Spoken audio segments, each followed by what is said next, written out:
to actor, the organizers, and all of you giving me a chance to speak to you about Indian situation. Donc il remercie les organisateurs de cet atelier, de l'initiative du forum aussi mondial et acteurs en particulier de donner une possibilité de s'exprimer ici et de rendre compte de la situation indienne telle qu'il l'aperçoit lui et son public. I would like to give only 5 reasons why World Forum on Access to Land is extremely important for India. Alors il faudrait simplement fournir 5 raisons pour lesquelles le Forum mondial sur l'accès à la terre est absolument essentiel pour l'Inde. So the first reason why we think that the World Forum is important for India, it's because of a large number, one of the largest number of homeless and landless poor. They live in India. Donc, la première des raisons pour laquelle le Forum mondial sur l'accès à la terre est absolument important pour l'Inde est que le plus grand nombre de personnes sans terre, you said landless people and homeless, and sans domicile, se trouvent en Inde. According to the recent government report, nearly 220 million people in India, they are homeless and landless poor. Selon un récent rapport du gouvernement, ce sont 220 millions de personnes qui sont sans terre et sans domicile en Inde. So what is the meaning of landless in India? Alors que signifie être sans terre en Inde? No identification. Pas d'identité. No livelihood security. Pas de sécurité pour les conditions de vie. And even not entitled for getting any kind of a social security. Et aucune possibilité, aucun droit à la sécurité sociale. So that means in India, if you are a landless, that means you are nowhere in the government record. Donc si vous êtes sans terre en Inde, vous n'êtes pas enregistré nulle part dans les administrations, les listes administratives diverses de l'État. And this number is actually growing every day. Et ce nombre de dépossédés est croissant chaque jour.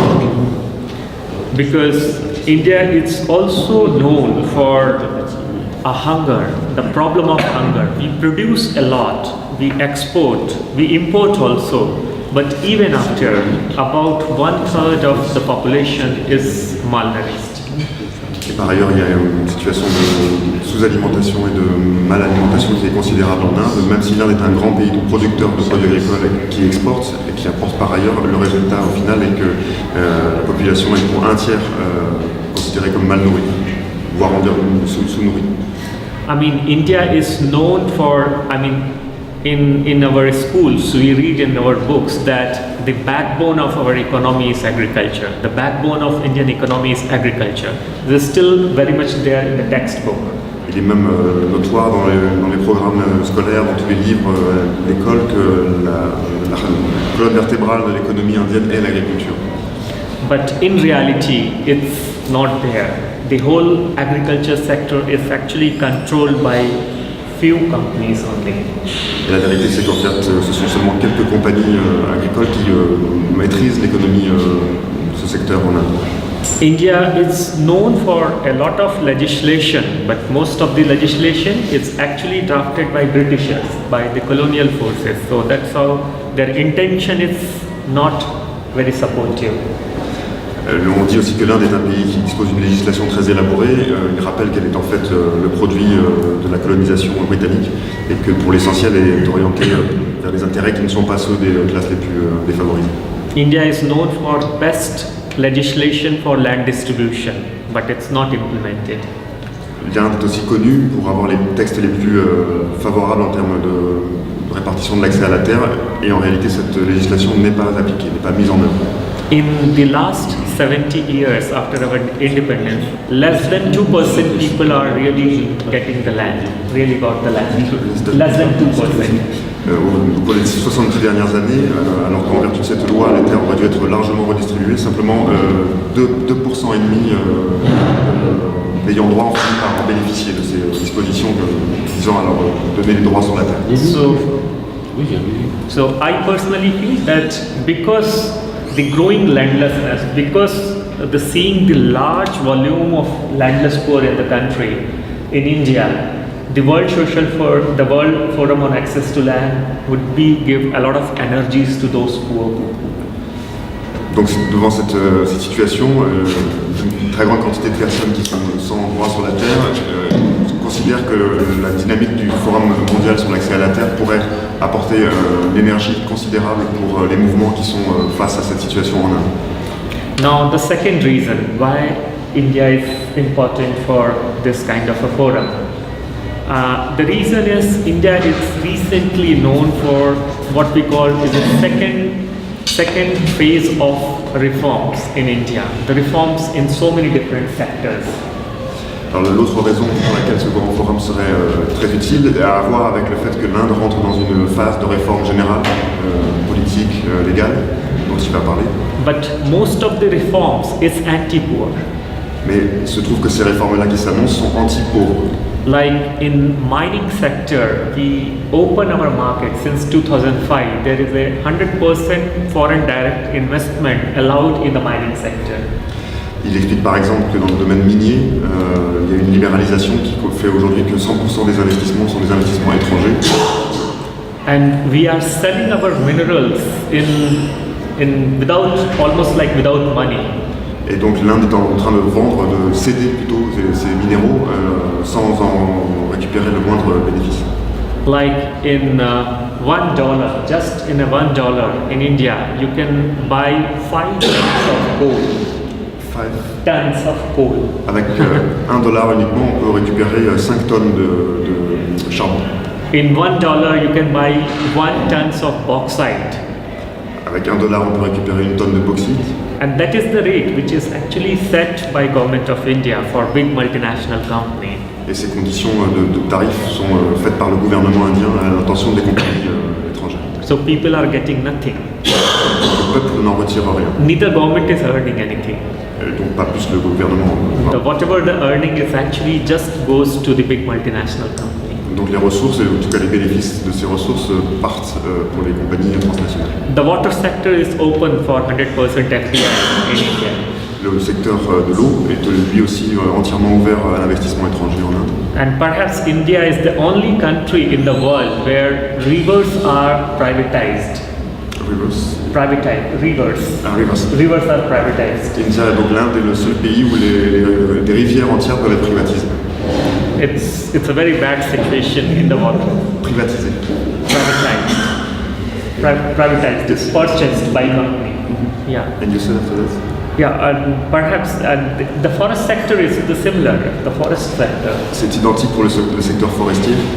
Because of the huge investment of World Bank and WWF, the most of the forest area is now comes under the protected zone. That means it's directly controlled by transnational groups. What sector? Because of the World Bank. What sector? Forest. Donc à cause des investissements de la Banque mondiale et du Fonds monétaire international et de la manière dont ces institutions orientent les investissements, le secteur de la forêt était entièrement And similar with the land also. The 100% FDI, the foreign direct investment in the land sector. And that's why in the recent past we lost a lot of agricultural land for real estate. De la même manière, ça s'est appliqué aux terres elles-mêmes. L'investissement étranger est entré en masse et donc il y a eu des très grandes étendues de terres qui ont été perdues pour les producteurs indiens. A lot of social organizations, they are challenging this so-called new reforms. Donc il y a un grand défi face à ces nouvelles réformes qui sont mises en œuvre à agir. If you want to support these groups, I think the World Forum for Access to Land is extremely important to give them energy. Donc si on veut apporter de l'énergie à ces groupes qui résistent à ces réformes-là, l'espace du Forum mondial sur l'accès à la terre est un lieu très important. The third reason for me is the democratic space, whatever the democratic space we have in India. I just want to give a broad analysis. Donc de ce point de vue-là, le débat démocratique, l'espace de débat démocratique en Inde, I think we can understand the Indian political situation with just two examples. The one is the political diversity we have in India. It's really very interesting to see. the left group, the right group, the central group, and every group are very much active. Active. Il voudrait maintenant passer à des considérations d'ordre politique sur la situation politique en Inde, ce pays démocratique qui dit qu'il y a une très grande diversité de partis, depuis l'extrémité de gauche jusqu'à l'extrémité droite, et que ces partis sont très actifs, ils s'expriment et ils débattent. So in India, no single party is actually controlling the entire country, but there are several regional parties. Donc en Inde, il n'y a pas un seul et unique parti qui aujourd'hui est au gouvernement, ce sont des coalitions, ou alors non, en fait ce sont localement dans des états différents de l'Inde, des partis différents qui sont... Yeah, so that's why there is enough political space for the people's movement to go and to ally with the regional political parties. Okay, donc il y a une certaine forme de possibilité d'expression de certains mouvements d'opposition. Il y a de l'espace d'expression politique. At the same time, I think India is also known for a very strong people's movement. C'est aussi un pays qui est connu pour une vie citoyenne et un activisme citoyen très important. And sometimes they are very innovative. Et qui sont souvent très innovants dans leur forme d'action et de lutte. I just give one example. Et il va donner un exemple seulement. In south of India, the state called Andhra Pradesh, it's the southern coast of India. Sur la côte sud de l'Inde, il y a un état qui s'appelle, can you repeat the name of the... Andhra Pradesh. Andhra Pradesh. When the big multinational group, they went there to acquire the land, the farmers, they started to oppose the company and the state. Dans cet état, lorsque des firmes étrangères ont commencé à venir acheter des terres, des mouvements paysans se sont opposés à ces compagnies. The attitude of government was very aggressive against the farmer. Le gouvernement a une attitude très agressive contre ces mouvements paysans. So the farmer group, they went to court. They got the stay order in the court. You know, status quo in the court. I don't get the farmer group, they went to court. They applied. They put their application, the petitions, and the court gave an order for status quo. No land acquisition. Donc ils ont mené une pétition qui a conduit à ce qu'il y ait un refus de l'attribution des terres à ces compagnies. So this group, it's actually decided to give a slogan, what they call crop holiday. So they give the slogan of crop holiday, that they don't want to grow anything for the government. They want to grow only for them. Ils ont décidé avec ces terres de ne plus produire que pour eux et pas pour le gouvernement. So that's why we have a lot of very distinct people's movement, and that's why we think that there is a political space, there is a democratic space in India. That's why this forum is important for us.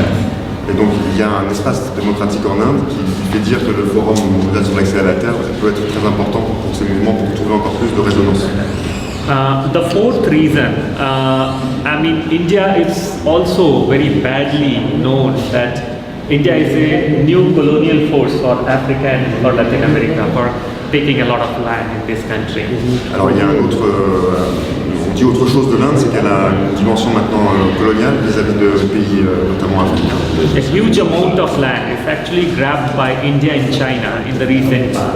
De très grandes surfaces de terre sont aujourd'hui accaparées par des intérêts indiens et chinois, notamment en Afrique. And we put this proposal to the voluntary guidelines also, that we need extra territorial obligations for those companies who are grabbing land here and donc, there. en tant que mouvement EktaParishad et avec leurs partenaires, ils sont allés dans les discussions sur les directives volontaires relatives à la gouvernance du foncier, avec une proposition de créer une obligation de responsabilité pour les États, tels que l'Inde ou la Chine ou d'autres, de responsabilité extraterritoriale, de responsabilité pour ce que font leurs compagnies dans les autres pays.